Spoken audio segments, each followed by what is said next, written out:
দুর্গাপুজোয় বলাগড়ের বড় চমক অযোধ্যার রাম মন্দির, বাজেট 60 লাখ টাকা। দুর্গাপুজোর আর মাত্র কয়েকটি দিন বাকি। 4 ছেলেমেয়েকে নিয়ে উমা কৈলাস থেকে মর্তে আসছেন বাপের বাড়ি। চারিদিক যেন সাজো সাজো রব। শুরু হয়ে গিয়েছে মণ্ডপ তৈরির কাজ, উমাকে বরণ করে নেওয়ার প্রস্তুতি। শহরতলির পাশাপাশি পিছিয়ে নেই জেলা। হুগলির বলাগড়ে এবার নজর রয়েছে সকলের। দুর্গাপুজোয় বিরাট বিরাট মণ্ডপ তৈরি করেছে বারোয়ারি পুজো কমিটিগুলি। তাদের মধ্যে নজর কেড়েছে জিরাট সার্বজনীন দুর্গোৎসব কমিটি।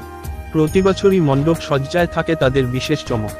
এবছরও তার ব্যতিক্রম ঘটছে না। প্লাটিয়াম জয়ন্তী বর্ষে তাদের থিম অযোধ্যার রাম মন্দির, যা জেলার মধ্যে প্রথম তৈরি হচ্ছে এই মণ্ডপ, এমনটাই মত পুজো উদ্যোক্তাদের। ইতিমধ্যেই মণ্ডপ তৈরির কাজ শুরু হয়ে গিয়েছে। তবে মণ্ডপে রামের পরিবর্তে থাকবে 10 হাতের দুর্গা। পরিবেশ বান্ধব মণ্ডপ তৈরি করতে ব্যবহার করা হচ্ছে বাঁশ, বেটম, ফোম, ভেষজ রং, পাট ইত্যাদি। মণ্ডপের সাথে সামঞ্জস্য রেখে আলোকসজ্জাতেও থাকছে বিশেষ চমক। শব্দের সঙ্গে সামঞ্জস্য রেখে প্রতি মুহূর্তে রং পরিবর্তন হবে মণ্ডপের। মণ্ডপের চারপাশ জুড়েই থাকবে নারায়ণ, রাম, সীতার ও হনুমানের মূর্তি। মণ্ডপের চূড়ায় থাকবে ফাইবারের জিনিস।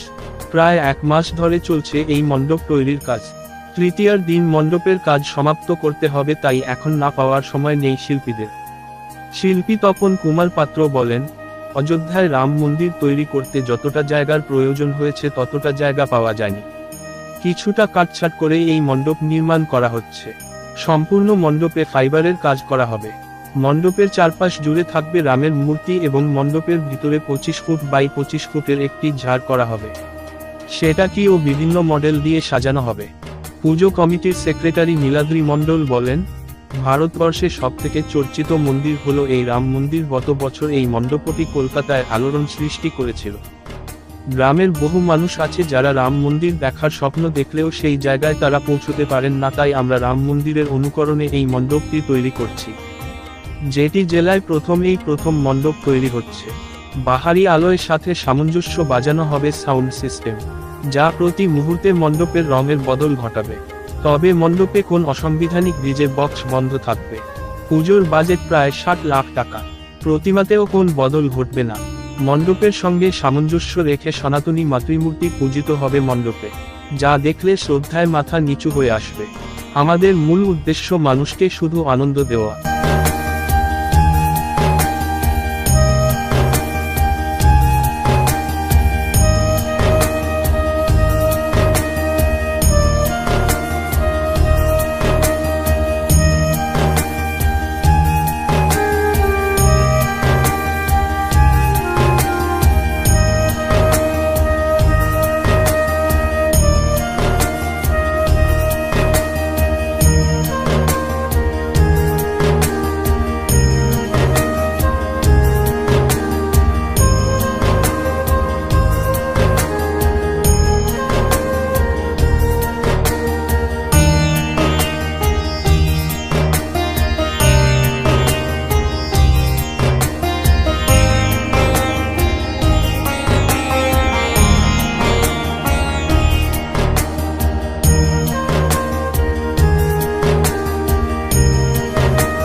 চিন্তা ভাবনা বলতে রাম মন্দির তো এখানে অবস্থিত হয়নি, রাম মন্দিরটা প্রতিষ্ঠিত অযোধ্যায়।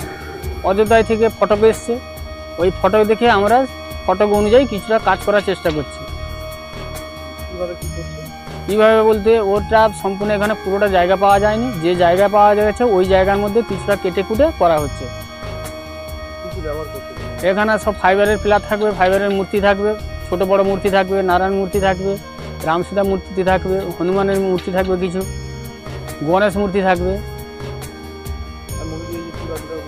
চূড়াগুলো সবই ফাইবারের থাকবে, উপরে বডিতে সব ফাইবারের মাল লাগানো হবে।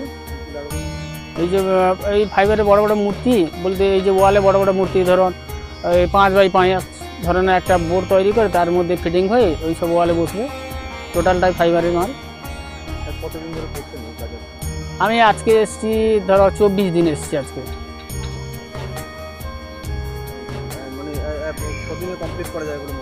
আমাদের তো কমপ্লিট করার কথা আছে এটা তৃতীয়ায়। লেবার যদি বেড়ে যায় তাহলে অবশ্যই হয়ে যাবে, কোনো অসুবিধা নেই। তৃতীয়াতে আমাদের কমপ্লিট দিতেই হবে মাস্ট। এর মধ্যে তো কোম্পানি রয়েছে, ও প্রয়োজন মতন লোক ব্যবহার করবে। না মানে অযোধ্যায় যে রাম মন্দির রয়েছে তার অনুকরণে তো আপনারা তৈরি করছেন। হ্যাঁ, মানে ওখানে তো রাম রয়েছে, এখানে কি? এখানেও রাম মূর্তি কিন্তু ভেতরে প্রতিষ্ঠিত হবে না, উনি বাইরে বাইরে সব থাকবেন, ফাইবারের মাল তৈরি করে আমরা লাগাবো।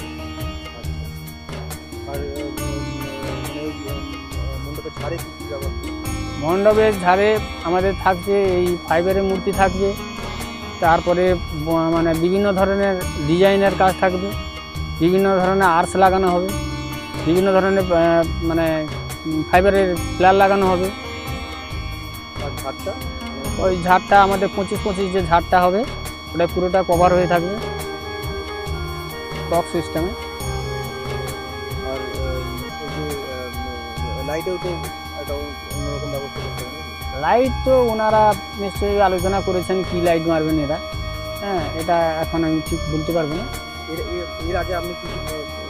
এর আগে আমি অনেক বড় বড় প্যান্ডেল করেছি, কাকনাইয়ে প্যান্ডেল করেছি, নবঙ্গপুরে বড় বড় প্যান্ডেল হয়েছে। হ্যাঁ, ওই নবঙ্গপুরে ছিল আগে, গত বছর করেছিলাম স্বামীনারায়ণ মন্দির, অর্জুন সিংয়ের এতে হয়েছিল ওই গোল পার্কে, ওটা কল্যাণী কোম্পানি করেছিলাম, আমি ছিলাম কাজে। এবারে এখানে এর আগে ছিলাম আমি পাতিপুকুরে এক জায়গায় কাজ করছিলাম, বড় কাজই হয়েছিল। ওটাও একটা মানে মন্দির টাইপের, নাম অনুকরণ নয়, তবে মন্দির টাইপেরই করেছিলাম। জিরাট সার্বজনীন দুর্গোৎসব কমিটি 75তম বর্ষের প্রয়াস রাম মন্দির। রাম মন্দির মেনলি ভারতবর্ষে এই মুহূর্তে সবচেয়ে চর্চিত মন্দির রাম মন্দির। গত বছর দুর্গাপুজোয় আমাদের মেনলি কলকাতার পুজোকে আমরা আইডিয়াল ধরি, কলকাতার পুজোর সবচেয়ে টপে যদি থাকে সেটা রাম মন্দির ছিল। তো সেই প্রজেক্টটি আমরা জিরাটে আনতে চেয়েছি, জেলায় প্রথম।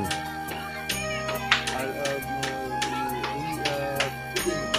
অযোধ্যায় তো রাম মন্দিরে রাম ছিলেন, এখানে মা দুর্গা থাকছেন। কারণ আরেকটু ডিটেলসে ভাবলে যে ভগবান রামচন্দ্র যখন লঙ্কা যাত্রা করেছিলেন তখন অকালে দুর্গার বোধন করেছিলেন, এই দুর্গাপুজোই সেই দুর্গাপুজো।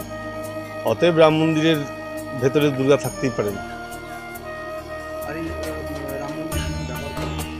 পরিবেশ বান্ধব সমস্ত জিনিসই ব্যবহার হচ্ছে, সম্পূর্ণ পরিবেশ বান্ধবভাবে।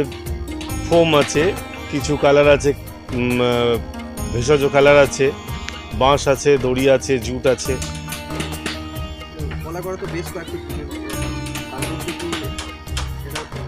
বলাগড় তো কোনছাড় জেলায় আমরা প্রথম থাকবো এটা নিশ্চিত। এত বাজেটের পুজো, এত সুন্দর আইডিয়ার পুজো, এবং আগে দেখুন না চমক আছে। মেনলি আলোকসজ্জা, অভূতপূর্ব আলোকসজ্জা থাকছে। লাইট অ্যান্ড সাউন্ড একসাথে অবশ্যই। একেবারে সন্তোষমিত স্কোয়ার গত বছরে যেটা দেখতে পেয়েছেন বাঁধ ভাঙা উচ্ছ্বাস আলোর জন্য, সে উচ্ছ্বাস এখানেও থাকছে। আলোর না, আলোর উপর থিম নয়, পুরো প্যান্ডেলটাকে কভার করবে আলো, এবং মুহূর্তে মুহূর্তে প্যান্ডেলের কালার পর্যন্ত চেঞ্জ হয়ে যাবে, এবং সেটা সম্পূর্ণ শব্দের সঙ্গে তাল রেখে। সাউন্ড সিস্টেম অবশ্যই ডিজে নয়, ওইরকম অসাংবিধানিক বেআইনি বাজনা আমরা বাজাবো না। 65 ডেসিবেলের মধ্যে রেখে মানুষকে আনন্দ দেওয়া আমাদের উদ্দেশ্য। এবছর আমাদের থিম হচ্ছে, সেটা হচ্ছে অযোধ্যার অনুকরণে যে রাম মন্দির, সেই রাম মন্দির 75 বছরে আমাদের এটাই হচ্ছে শ্যামাপ্রসাদ স্মৃতিসংঘের পরিচালনায় এই থিমটা এবার আমরা করছি। কেন এই থিমটা?